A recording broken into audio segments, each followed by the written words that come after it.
This is the panel on the Peace Tableau, Actions and Aspirations. I am Venkatesh Varma. I'll be moderating this session.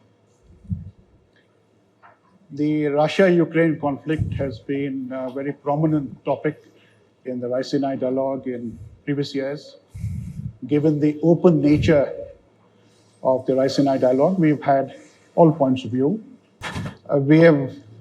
This has provided a platform for all points of view on the Russia-Ukraine conflict. And I must say that the Raisina dialogue has been ahead of the curve sometimes. For instance, last year, in February 2024, a mention was made by one of the panelists here of an article written by a senator from Ohio, J.D. Vance, who is today the Vice President of the United States of America. This year, too, we would like to be ahead of the curve, but the curve is becoming larger. It's expanding by pace, including, I guess, this evening when there will be a telephone conversation between President Trump and President Putin. Whatever it is, I think there is increased interest and emphasis and focus on the way forward. That is the reason why this panel is called the Peace Tableau. We will discuss in this panel what will be a durable peace settlement in Ukraine look like. Would it be enough to address proximate issues, or do we need to go into root causes? Who will do it? Will it be a direct negotiation between Russia and Ukraine, or it will be a negotiation embedded in a larger understanding between Russia and the United States? And what will Europe play? What will be the role of other countries? Who will make the compromises on the battlefield and in the negotiating table? Will political maps be redrawn along with the global realignments that are taking place? We wish to have an open and honest and a realistic discussion. External Affairs Minister Jaishankar very wisely told us it is good to deal with the world with what is rather than what if. And it is in that spirit we have gathered together an excellent and distinguished panel of speakers. Excellency Mihai Popsai, Deputy Prime Minister and Foreign Minister of Moldova. Excellency Babai Braze, Minister of Foreign Affairs of Latvia. Excellency Andrei Syria, Foreign Minister of Ukraine. Excellency Peter Ziharto, Minister of Foreign Affairs and Trade of Hungary. And Dr. Hannah Notte of the James Martin Center in California, but she's based in Europe and looks after Eurasian security issues. Welcome to all of you. After the panel has spoken, we will have an opportunity for some questions from the floor, and I will give an opportunity for all the panelists to speak again, to responding to the questions as well as making some closing remarks. Since Ukraine is so much in the news, may I turn to the Ukrainian Foreign Minister first and give him an opportunity to set out his views following President Zelensky's visit to Washington. There has been a renewed emphasis on the peace process. There is a temporary truce that Ukraine has agreed to. Excellency, what is the path forward?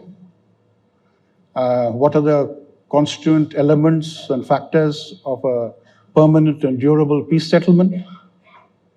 As an independent and sovereign country, you're entitled to your red lines. What are those red lines? And you may also wish to say whether you are in a position to maintain and sustain those red lines, given the nature of the battlefield and the overall diplomatic landscape that is changing. What, in your view, would be a settlement that is in the long-term interests of Ukraine? Are you looking at a peace of choice, or are you looking at a peace of necessity? This is my last question to you, as a country, are you confident that going forward, your national security will be well protected when so much of your security today is in the hands of a number of foreign partners. Excellency, over to you. Greetings to everyone. It's a great pleasure and honor for me to participate in today's event. So let me start by quoting first woman who was Indian president of the General Assembly. The more we sweat in peace, the less we bleed in war.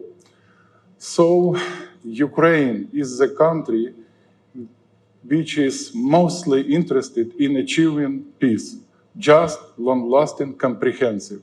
This war is not about Ukraine. That's why it is also global interest to achieve just, comprehensive, long-lasting peace. Yes, after Jeddah, we got another speed, new additional opportunities to end this war this year. And we are ready for this. We are not the obstacle to achieve peace. Let's see what will be the response from Russian side to settle ceasefire. Ukraine supported US proposal about ceasefire, temporary ceasefire for 30 days, because it is very important not to have this perception of frozen conflict. We are talking about ceasefire, which definitely make our peace efforts much more effective. And of course, we need confidence-building measures. So once again, this meeting in Jeddah between Ukrainian and US delegations sped up the process. And if we are talking about Ukrainian side, we are ready to start to implement the outcomes of Jeddah meetings. We do really expect, and here we need joint efforts and joint support, strong international support. We do really expect from Russian side unconditional yes for ceasefire. You know that probably today, according to the public statements, we could expect telephone conversation between President Trump and President Putin. So we do really hope that we will get more clear situation after this conversation. Returning back to our position, and we shared with this position with our American friends, with our allies in Europe.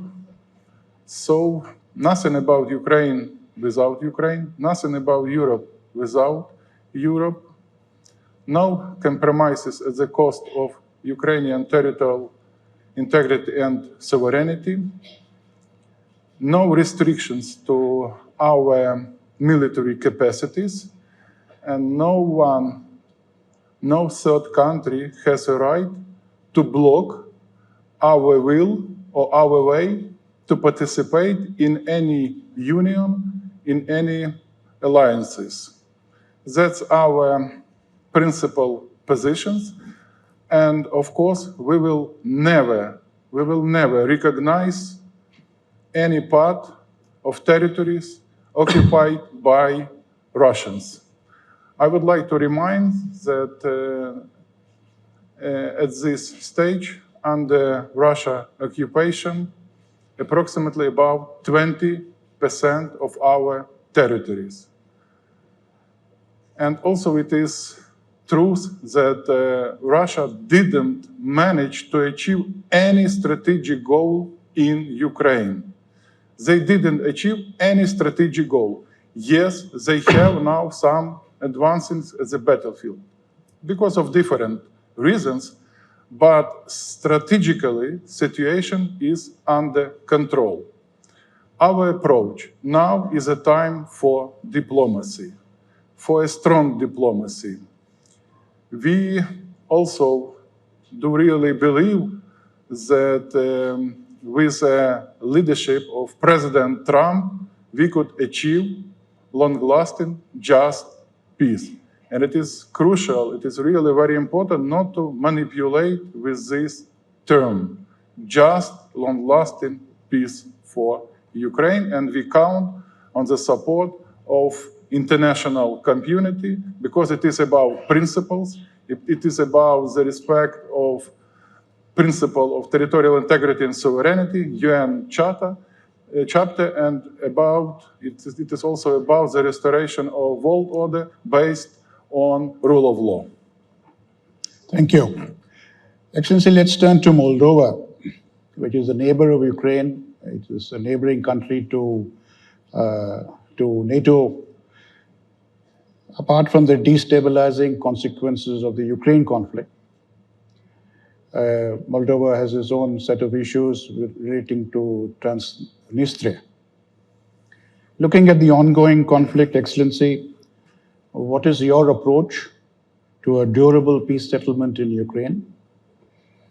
How would it confine and gel with European security? And given Ukraine's own inability to join NATO, do you think that your policy of neutrality has served your interests well? Over to you, Excellency. Thank you. Thank you for this opportunity. It is a wonderful gathering of people that care about peace, about stability. Moldova is a small country, a new country from the old continent, and of course, a country that is second most affected by the war in Ukraine, other than Ukraine itself.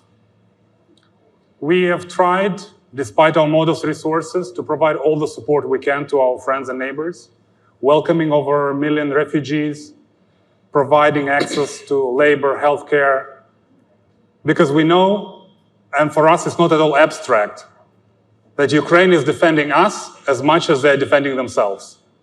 Moreover, Moldova is no stranger to challenges when it comes to its territorial integrity. The fact that we have struggled for over 30 years to have effective control over a sliver of land known as the Transnistrian region of the Republic of Moldova, that has denied Moldova the right to exercise its full sovereignty over its territory, we would not wish this to our worst enemy. When you have a frozen conflict on the territory, and that, of course, that hampers investments, then hampers the capacity of the country to fully exercise its sovereignty. But regardless of all those challenges, in the past 3 years since the full-scale Russian aggression against Ukraine, Moldova has not only muddled through, but managed to achieve meaningful progress when it comes to our energy security, when it comes to our informational security.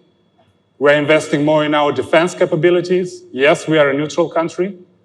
Yes, we have the bridge builder mentality, just like India.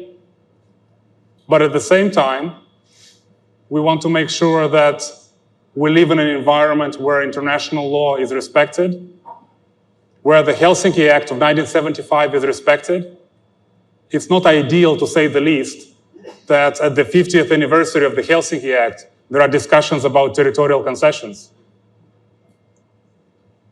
Ukraine was able to prove to the whole world that it was able to stand up for itself, to stand up for the rule of law, for the international order.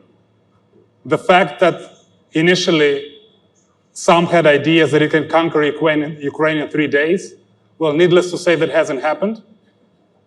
And they are struggling to make sure that there is order in Kursk after 6 months.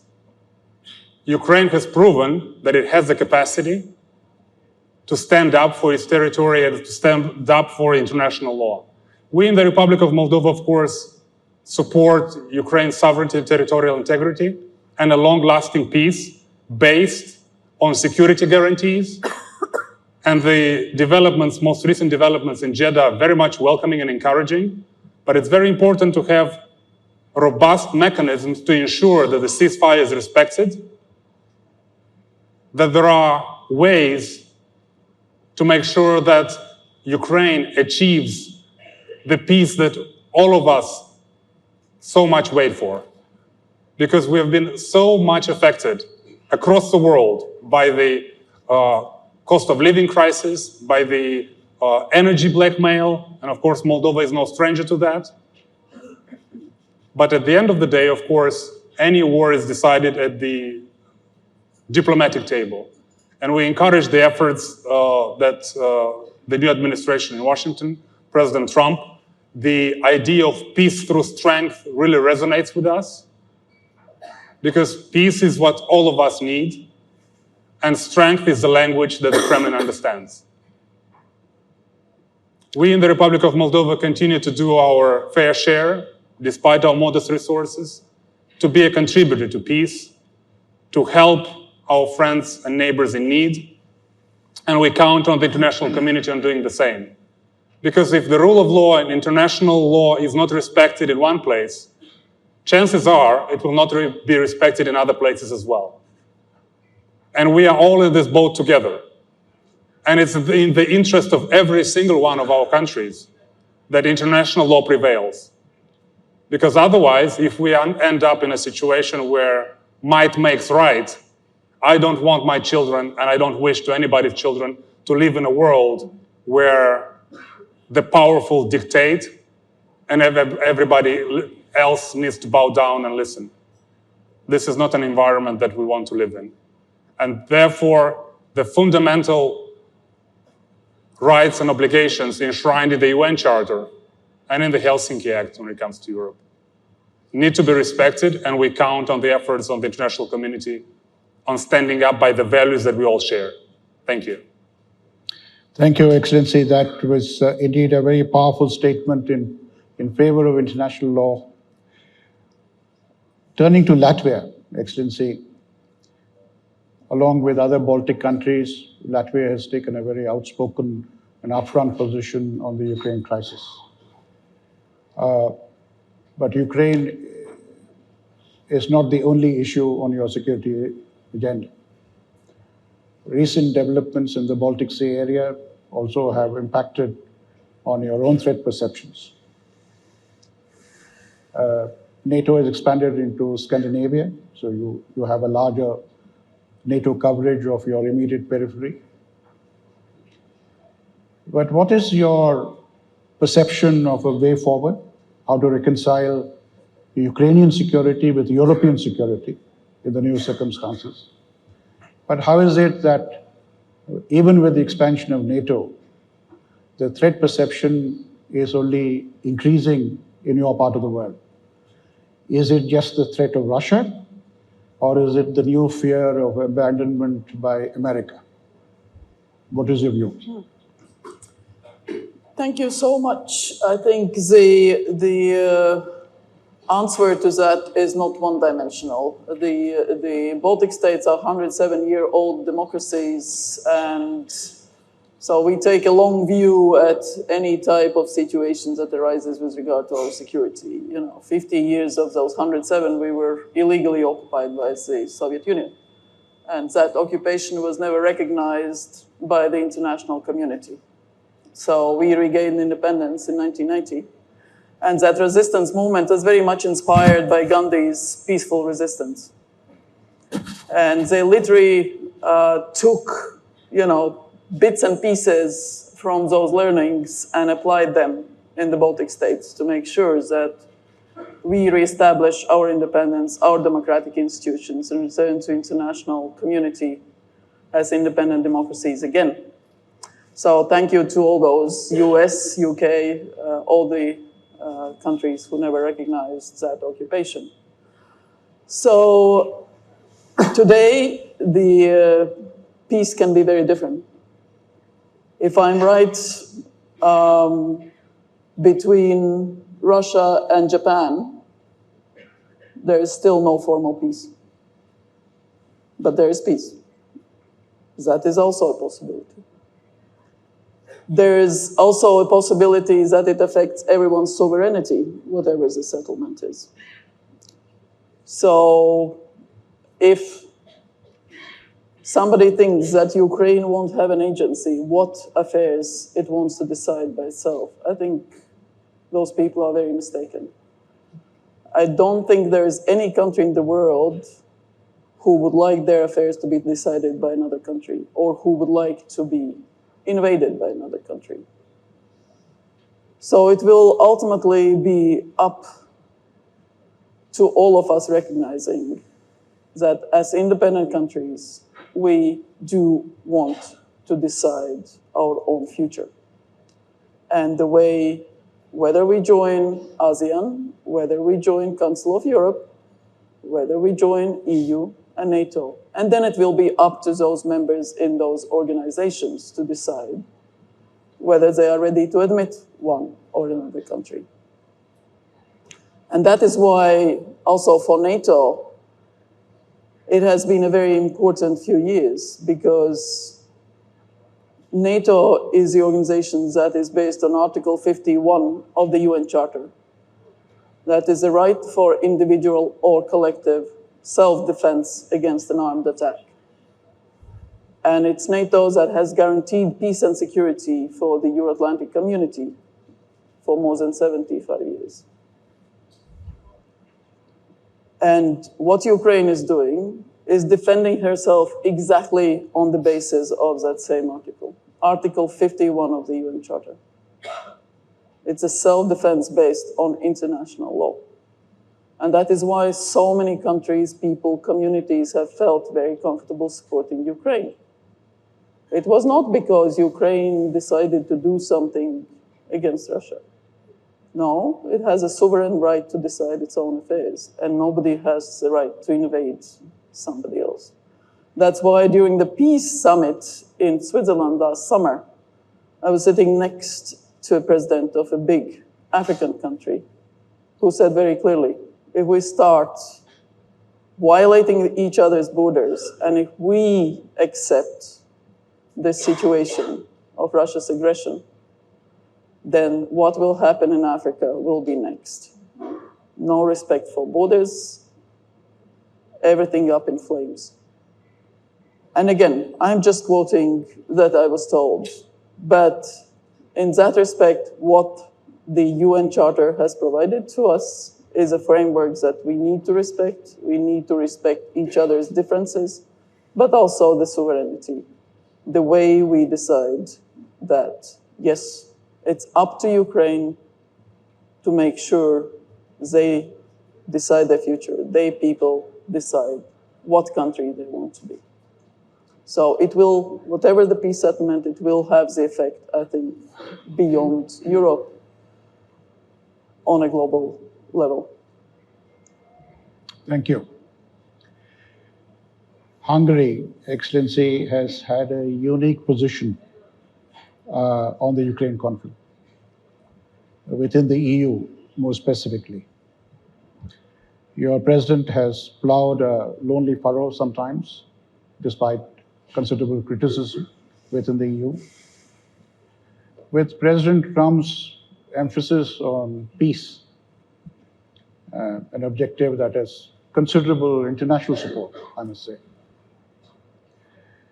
it appears that Hungary is more comfortable in global capitals than in your own region. You perhaps feel vindicated somewhat, but I want you to reflect on the elements of a durable peace settlement on Ukraine, and specifically whether it can come about without the consent and active support of Russia and the United States, number one. Number two, we would also like your assessment of this proposal of the so-called like-minded group of European countries which are in NATO but not part of NATO, in EU but not part of EU, who are planning to deploy some peacekeeping forces in Ukraine, backstopped by the United States. It's not clear what backstopped by the United States means at the present moment. As a NATO member, would Hungary support the use of NATO assets for these operations? Over to you. First of all, I'd like to express my appreciation to the organizers to invite me again. Thank you, Jai, for hosting us here in wonderful Delhi, and I was very happy to listen to the Director General of the Hungarian Institute for Foreign Affairs just before this panel, announcing a wide-ranging cooperation among the organizers of the Raisina Dialogue and the Hungarian Institute for Foreign Affairs. We are very happy to witness that. Well, you say that we are more popular outside of Europe than in Europe. You're right. But if you say no to war, no to migration, and no to gender propaganda, then this is your destiny. No war, no migration, no gender has been the essence of our strategy for the last 15 years.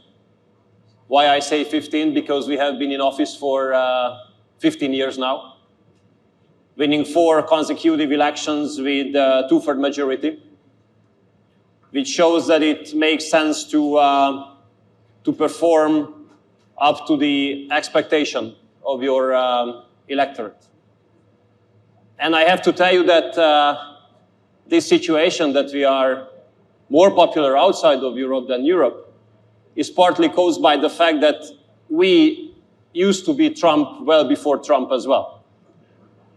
So our political strategy aiming at stopping illegal migration, saying no to the aggressive gender propaganda, to understand that a human being can either be a man or a woman, and especially opting for peace from the very beginning of this tragic war in our neighborhood has put us in a situation in Europe where we had to be confronted with political and financial attacks continuously. I might even say that if you carry out a conservative, patriotic, right-wing political strategy with success, it cannot be digested by the liberal mainstream. And liberal mainstream does definitely rule still in Brussels, unlike in Washington for the last couple weeks or months. When it comes to this tragic war in our neighborhood, our position has always been the same as it is now. 2 or 3 days after this war had been launched, I called Foreign Minister Lavrov, and I called the head of the Ukrainian presidential administration, Mr. EurWhat, and I told them, look, if you want to agree on conditions to peace, which we would really love to see you do so, Hungary is at your disposal. Come whenever you want to. We offer you fair circumstances, safe, comfortable, level playing fields. And I do hope that once you will take advantage of this offer and once you will negotiate about peace. We are the only country in NATO which did not deliver weapons to Ukraine. We are a country which has been carrying out its largest humanitarian operation ever since this war has been started, receiving 1.4 million refugees in Hungary, in a country with less than 10 million inhabitants. Being the #1 import source of Ukraine for electricity last year and this year as well, and being the #1 gas source for Ukraine in February. But we have been under continuous attacks, political and financial, for the last 3 years because of this position of ours. Our position was always that we need peace, we need a ceasefire, and we need peace negotiations. My Prime Minister has launched a peace mission during our presidency of the European Union last year. You might have realized that. Visiting Kiev, Moscow, Beijing, and meeting that time presidential candidate Donald Trump in Florida. After this, he has submitted a report to the European Council, putting forward a proposal for ceasefire and peace talks to be started. You cannot imagine the range and intensity of political attacks we have received for this position of ours. Though I have to tell you, I'm happy that nowadays we speak about ceasefire in a positive context. And I hope ceasefire would come. If those who have attacked us at that time had supported ceasefire at that time as well, much less people would have been killed, much less destruction would have taken place, and less Ukrainian territories would be under occupation currently. I wish European community had supported ceasefire at that time as well, instead of attacking us. We have always represented the position that a US-Russia agreement must be made in order to have a more peaceful future in Europe. And we are very happy that these talks have been started. We were happy to see the talks in Saudi Arabia between US and Russia, between US and Ukraine. And we do attach great hopes to these meetings, and we do hope that a ceasefire can be established as soon as possible and peace negotiations could be started as soon as possible. Because we want peace to come back to Central Europe. We have been living in the shadow and the neighborhood of this war. We have been confronted with the consequences pretty thoroughly. And we know that the Central European region and entire Europe needs peace to come back. And I hope that with President Trump being elected in US, with President Trump being committed to peace, in a couple of weeks we can celebrate peace returning to Central Europe. Thank you, Excellency.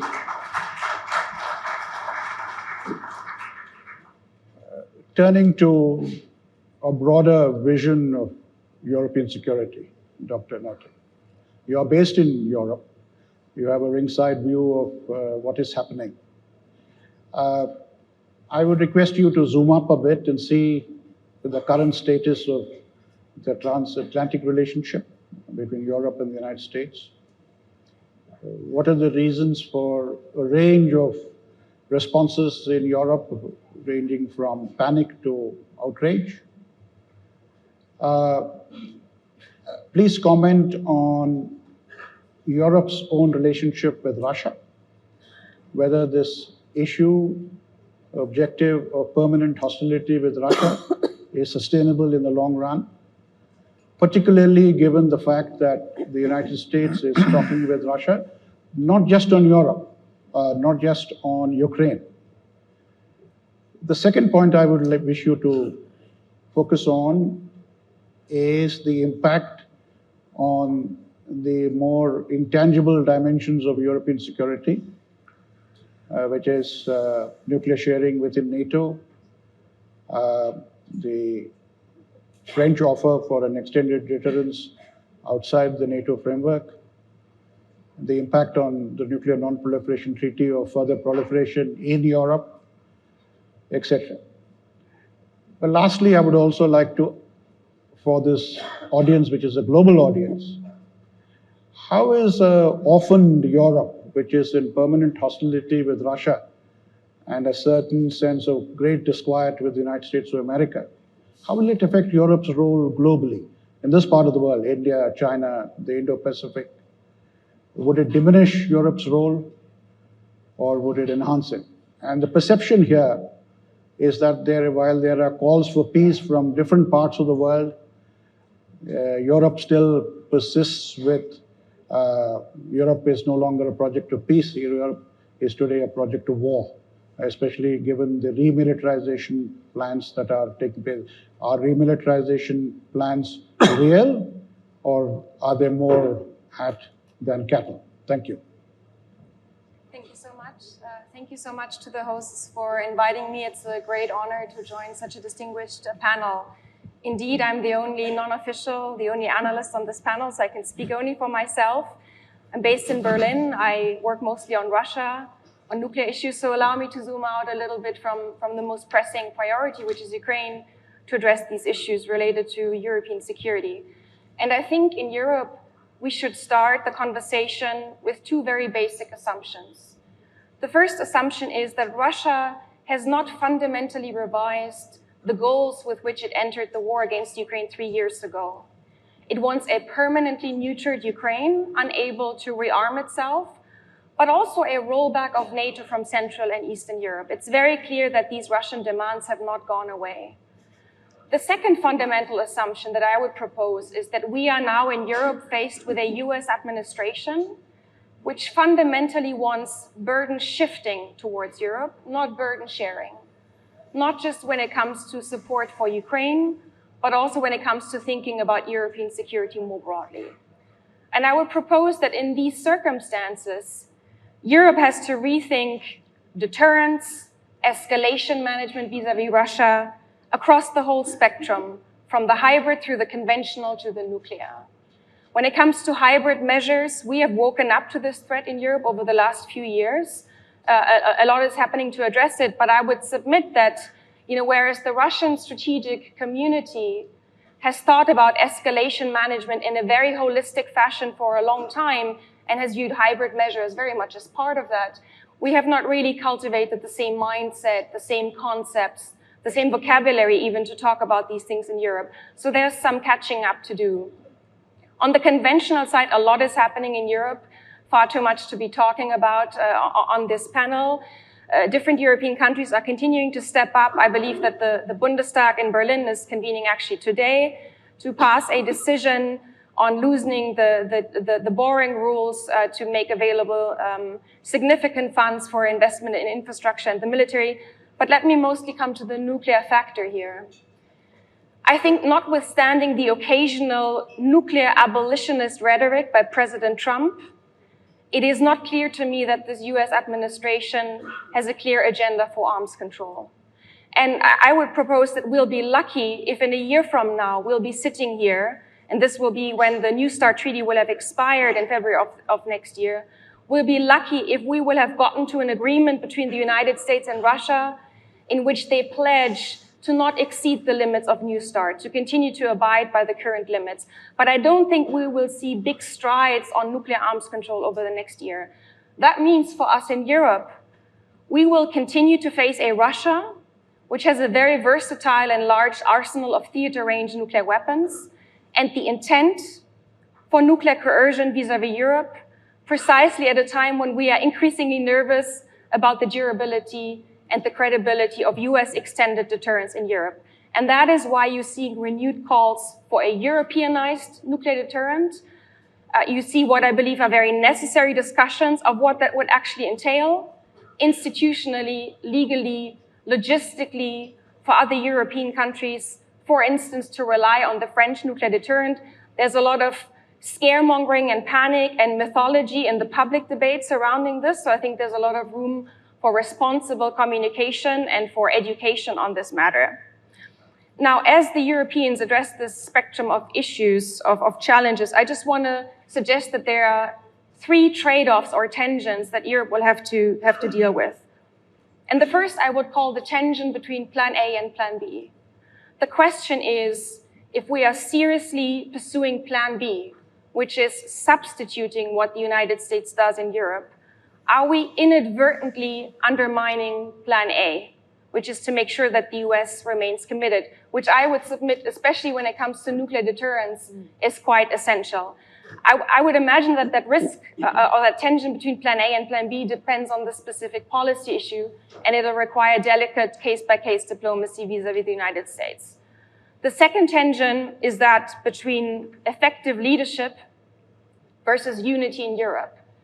If it is increasingly the case that coalitions of the willing take the lead when it comes to supporting Ukraine or other issues, are we inadvertently hastening the fragmentation of Europe into zones of security, thereby effectively furthering the very objective that Russia is pursuing vis-à-vis Europe?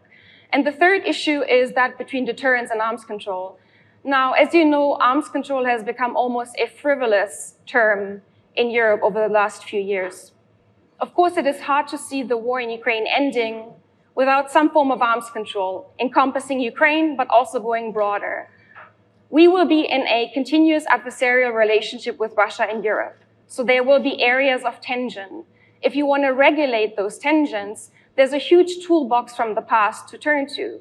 Ideas of notifications, ceilings, buffer zones, if we go to the Vienna Treaty or the Vienna document or the CFE Treaty.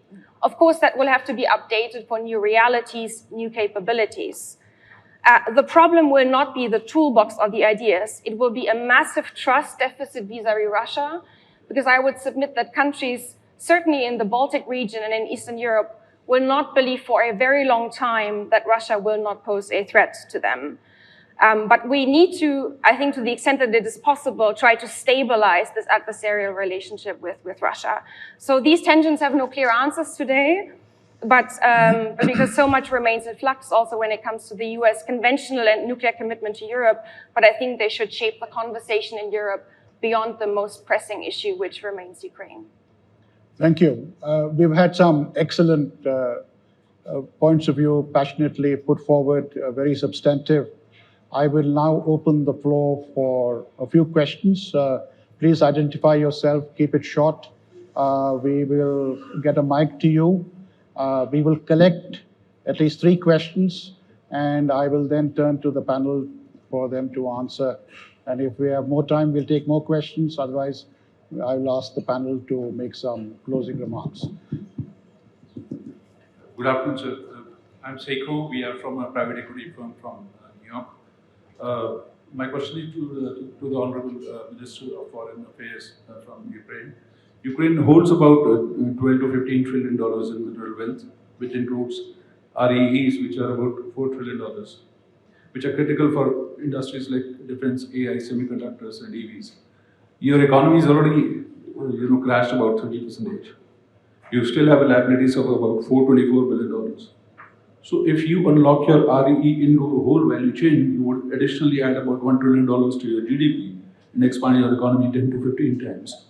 So going by President Trump's art of deal, he's trying to leverage your resources. So why wouldn't Ukraine consider collateralizing its own resources and drive its industrialization and economic sovereignty? Yeah, thank you. From the fellows, please. Yeah. Thank you very much. My name is Raisina. I'm from Germany. Thank you, Honorable Foreign Ministers, first of all, for explaining why Russia's war of aggression against Ukraine concerns us all. And my question is, to what extent does Russia really is willing to negotiate? Like, does it really want a peace it claims? And the second question, if I may, how do we prevent individual EU member states from being played off against each other and ensure the necessary unity that would also secure us as Europe a seat at the negotiation table? Thank you. Thank you. We'll take one more question. I have a question here. So thank you. Christopher Elcuri from Italy. My question is about 2014. Why didn't the international community and the EU react like they are reacting right now in 2014 after the annexation of Crimea and the support for the separatists in eastern Ukraine? Would the thing go differently? Could the war be avoided at this point? And my second question is regarding the use and the manipulation of Putin of Russian-speaking population in some countries. Are Latvia and Moldova concerned about this? Thank you. Thank you. Excellency, the Foreign Minister of Ukraine, since a number of questions were addressed to you, maybe it's fair to give you a chance to first respond. Please go ahead. So, about Ukrainian mineral resources and our possible agreement with the United States, we are ready to sign such type of an agreement. We are open. We conducted several rounds of negotiations, and the framework agreement is ready for signature. By the way, in Jeddah, we proposed American side to sign this agreement. We do really need a serious presence of American business in Ukraine. So it is mutually beneficial, and we do really hope that we will proceed on this direction.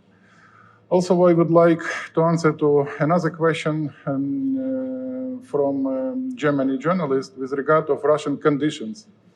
So you see, I remember very well first approach of Russian side immediately after this brutal Russian aggression started. It was not a proposal. It was a demand to capitulate. It was the language of ultimatums. Unfortunately, they didn't change this approach. They do not want to recognize Ukraine as an independent state. They want to ruin our statehood. So this proposal of full ceasefire is a real global test for Russia to demonstrate who really wants peace and who really wants to continue this war. Russia wants to continue this war. Since we don't have any further questions, I'll give the panel May I? one more. May I? Yeah, please go ahead. May I answer something? Excuse me? Yeah, I'll give you a chance, please. Yeah. Please go ahead. On whether we are seeing that Russia wants peace, no, there is not a single indicator currently that Russia wants peace. When we look at all the alignments of politics, religion, media, private sector, anything that is there, it's all about pro-war. So it might change, but currently there is no change. Whether there's anybody else who doesn't want peace, I don't know. I think we all want peace, that is for sure. And that peace, again, has to be such that it doesn't leave negative effect, whether it's on Asia or Europe or elsewhere. And those details were explained, I think, by Ukraine's foreign minister very well. And as for various parts of population, you know, our Indian population is growing by 2,000 a year, which is nice, I think. And we have a population from Eastern Ukraine. At some moment, 1/10 of our population was from Eastern Ukraine. We have my colleague, one of the best friends in the cabinet, is a naturalized Lebanese doctor. And so on and so forth. So Latvian population is very varied, and we are all Latvians. We are all under our constitution equal. So we don't divide people in groups. And that's why, you know, when somebody asks me whether Russia could present a threat to our populations, I don't think so. I don't see parts of population willing to move to Russia for understandable reasons. And in that respect, no, we are fine. We want more engineers. We need more people from STEM backgrounds. As the whole defense investments that we are doing, we are moving towards 5% for defense of GDP. Requires quite a bit of industrial capacity in Latvia. The drone industry and elsewhere, we are doing very well. So, come engineers from India. We need it. Yeah, since we are running out of time, I'd like to give the other panelists time for some closing remarks. The Foreign Minister of Moldova, please. So go ahead. Thank you. Since Moldova was mentioned, I would like to say that in light of the referendum that Moldovans have voted in a few months ago, we see our future firmly in the European Union as a guarantee of our security and prosperity going forward. And as an EU candidate country, I may not be best positioned to speak about EU's future, but I can assure you that in light of the security challenges that we are facing, honest people can disagree about the extent to which Russia poses a threat. But what is undeniable is that if you want peace and security, you need to build a significant deterrence. And that is what the European Union is doing. European Union GDP is 10 times, or depending how you count, 15 times larger than that of Russia. It may have some coordination problems, let's be honest about that, but the fact that EU's capabilities are tremendously over that of Russia is undeniable. They are economically on par with the United States and China, and India is very much catching up.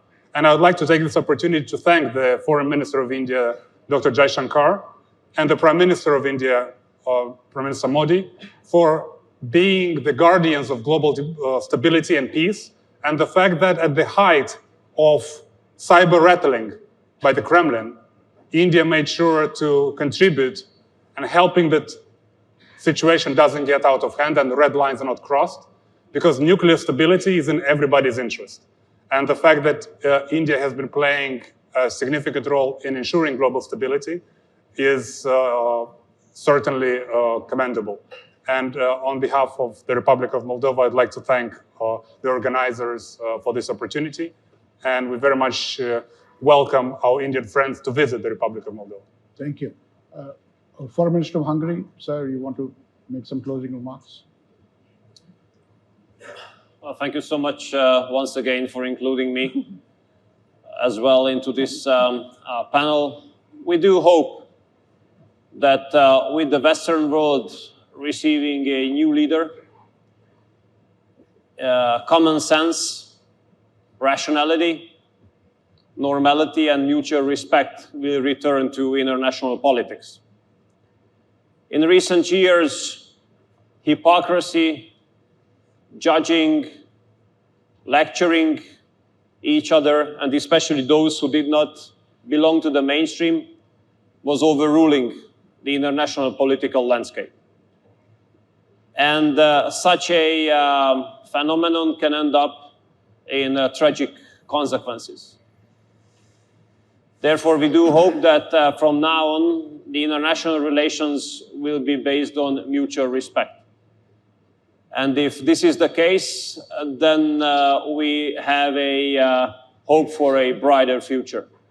There were too many attempts recently aiming at interfering into domestic issues of other countries, like in our case.